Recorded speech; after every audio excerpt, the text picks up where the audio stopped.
A Serra do Pisco. Imemorial, imponente e inspiradora. Apesar de parecer imutável, este colosso de pedra está em constante transformação há centenas de milhões de anos, evoluindo lentamente ao longo de várias eras geológicas. A partir de Carapito, enquanto corta o horizonte próximo, impede-nos de alcançar a cidade de Trancoso com o olhar.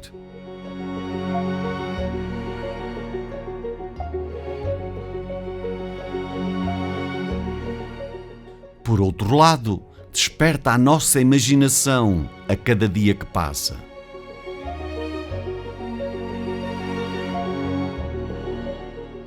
Bem-vindos a uma viagem pelas paisagens, pelos lugares, pelos segredos e pela história desta montanha que nunca deixa de estar presente no dia a dia dos habitantes locais.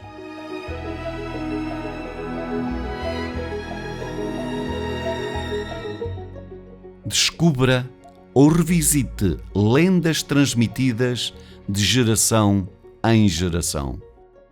Conheça os sítios mais inacessíveis e os caminhos que, apesar de serem testemunhas silenciosas, nos permitem imaginar as alegrias e as tristezas de quem os calcorreou.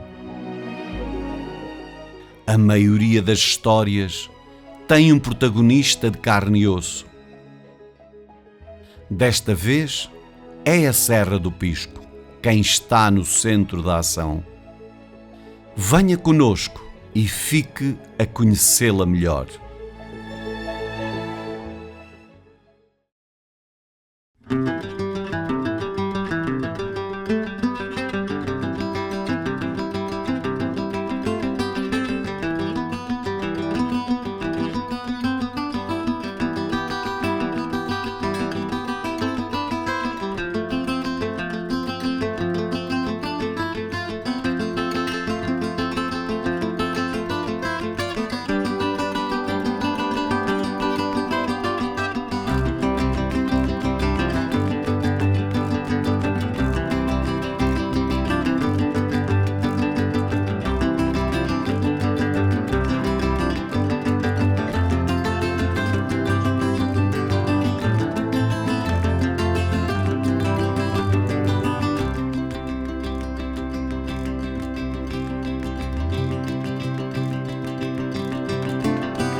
A Serra do Pisco, a história e os lugares.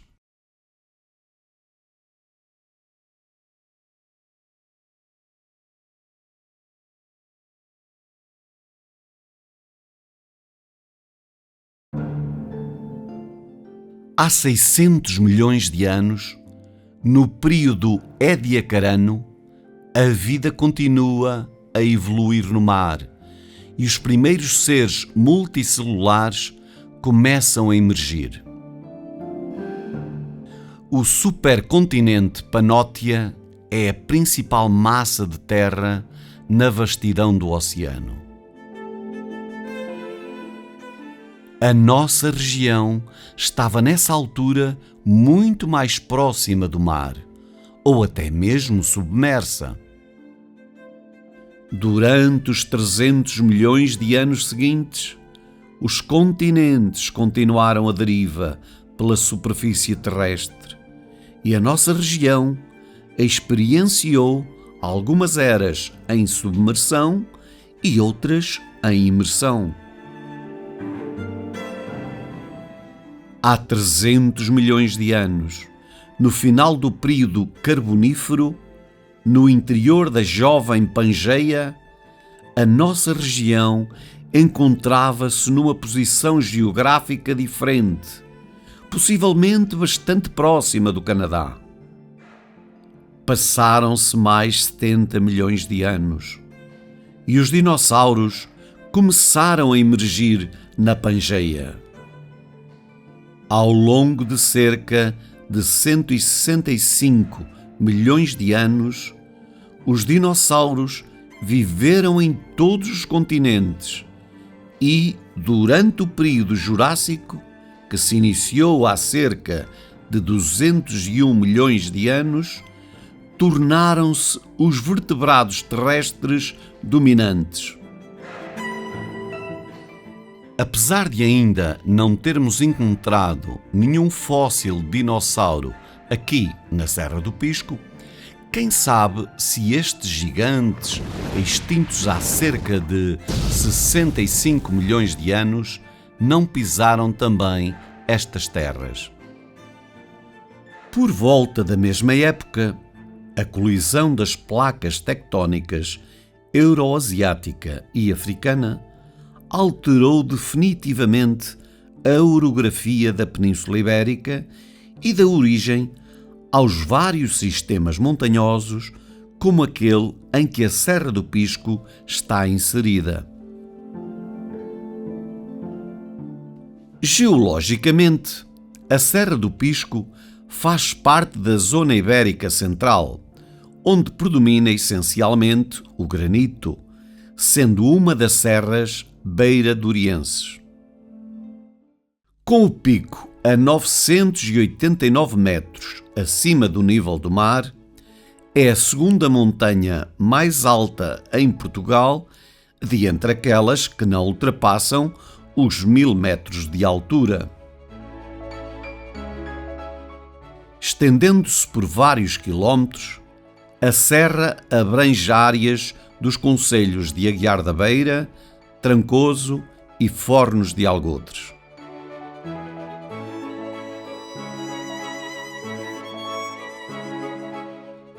Do cume, assinalado com um marco geodésico conhecido como Talef ou Talef Grande, tem-se uma vista panorâmica de 360 graus de uma vasta região do interior centro de Portugal e ainda de partes da província de Salamanca, em Espanha.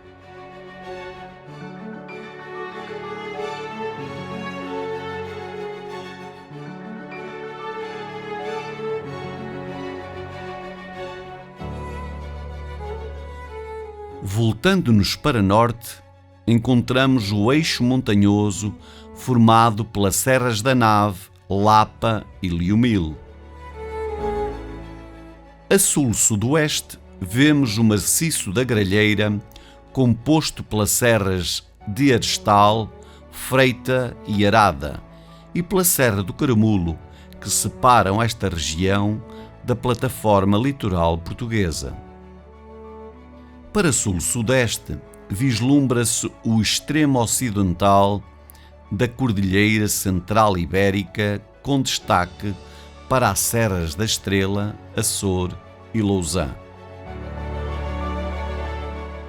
O Talef Grande, um vértice piramidal de primeira ordem, com 9,7 metros de altura, foi construído em 1954 pelos Serviços Geodésicos do Instituto Geográfico e Cadastral durante o processo de identificação dos pontos mais altos do território nacional. Foi desde logo motivo de visita, fosse em pequenos ou em grandes grupos, mas também uma referência e um guia para os caminheiros. A 3.200 metros de distância e a uma altitude de 740 metros, na cabeça, está um marco geodésico de terceira ordem, do tipo bolembriano, mas localmente conhecido como Talefo Pequeno, este com 2 metros de altura. Ambos os marcos geodésicos foram inicialmente pintados de branco, com uma faixa preta a meia altura. O passar do tempo trouxe-lhes o desgaste natural, associado à constante exposição às diferentes condições meteorológicas.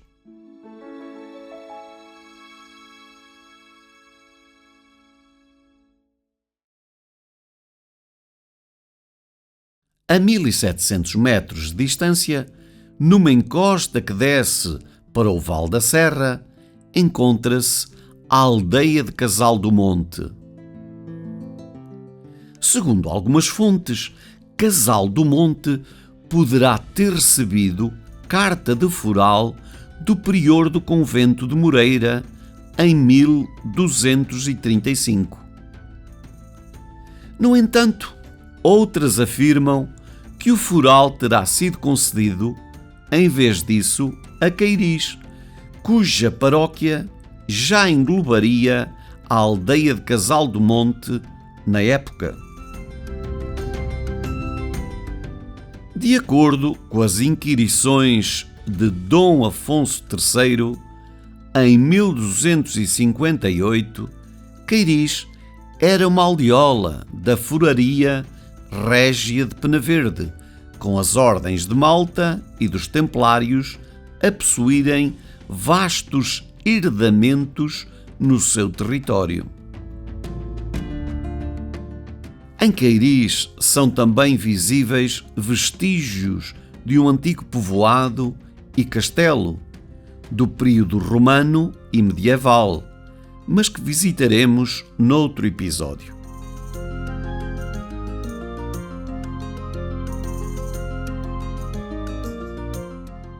Nos limites desta freguesia, foi ainda encontrada, junto à capela de Santa Apolónia, uma ara romana com uma inscrição votiva dedicada a Bandi Tati Be Aikui, datada do 1º ou 2º séculos depois de Cristo e que poderá ser proveniente deste povoado.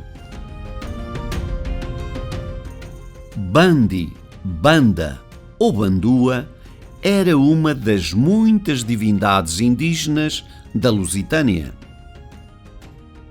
Casal de Monte já deveria ser uma herdade da Ordem de Malta no século XII e, de acordo com as mesmas inquirições, em 1258 já tinha um estatuto semelhante ao de concelho, apesar de também pertencer ao termo de pena verde. Os habitantes não pagavam tributo ao rei, mas a portagem e a dízima eram pagas ao mordomo e igreja de pena verde, respectivamente. No início do século XVI, Casal do Monte era já um concelho autónomo, altura em que o seu pelourinho deverá ter sido edificado.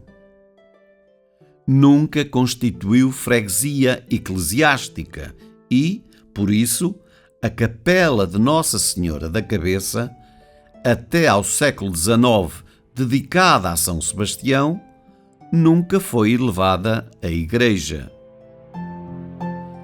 Essa circunstância também poderá ter sido influenciada pelo facto de, durante um período de tempo considerável, uma parte dos seus habitantes ter sido composta por judeus ou cristãos novos, como sugerem os vários símbolos judaicos que ainda hoje são visíveis em algumas construções da aldeia.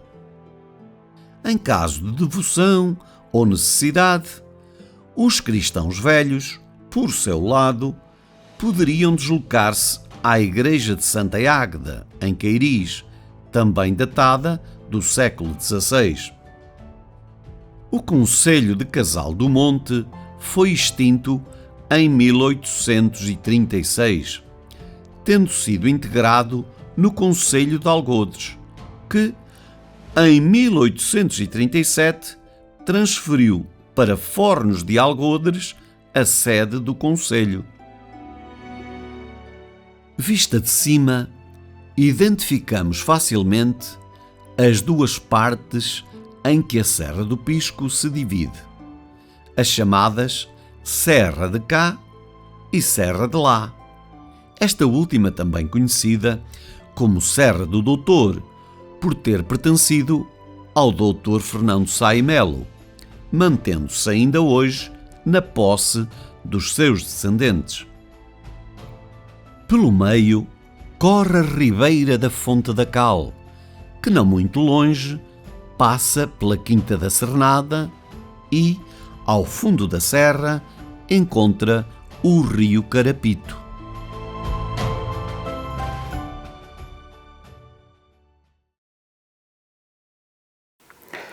A existência de pelo menos 4 dólmenes na área da freguesia de Carapito diz-nos que a região já é habitada há milhares de anos. As análises radiocarbónicas de 2 amostras de madeira recolhidas no dólmen número 1 em 1988, feitas em laboratório, mostraram que estas devem ter sido consumidas entre os anos de 4044 e 3774 a.C.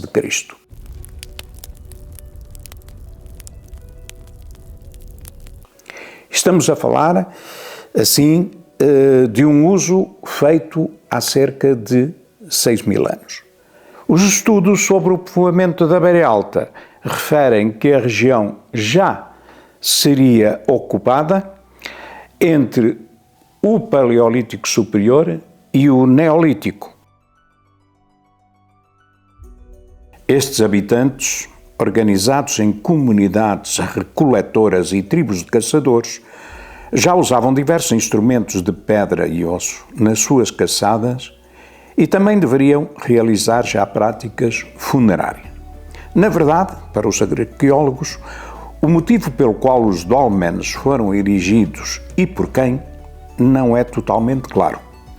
Apesar de terem sido encontrados restos humanos no interior ou próximo de algum deles, bem como diversos artefactos.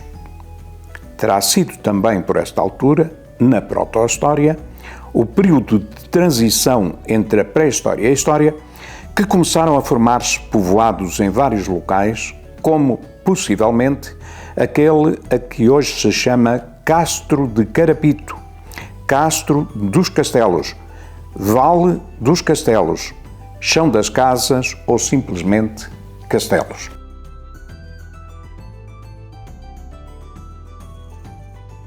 Na Península Ibérica, a fase proto-histórica ocorreu entre os últimos séculos do segundo milénio antes de Cristo e grande parte do primeiro milénio antes de Cristo, essencialmente durante a chamada Idade do Ferro. A escolha do local para o estabelecimento deste povoado não foi certamente ao acaso.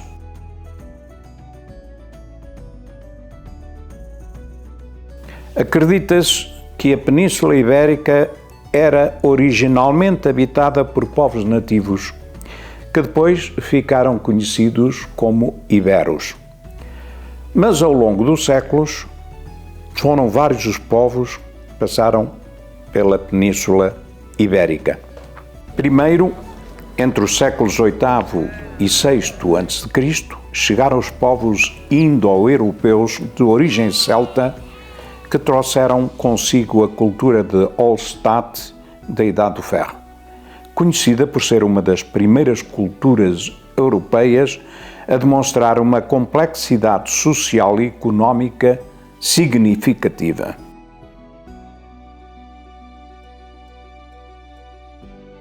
Depois os celtas, que eram um conjunto de povos organizados em diferentes tribos, deram origem aos lusitanos, de quem Viriato foi a figura maior.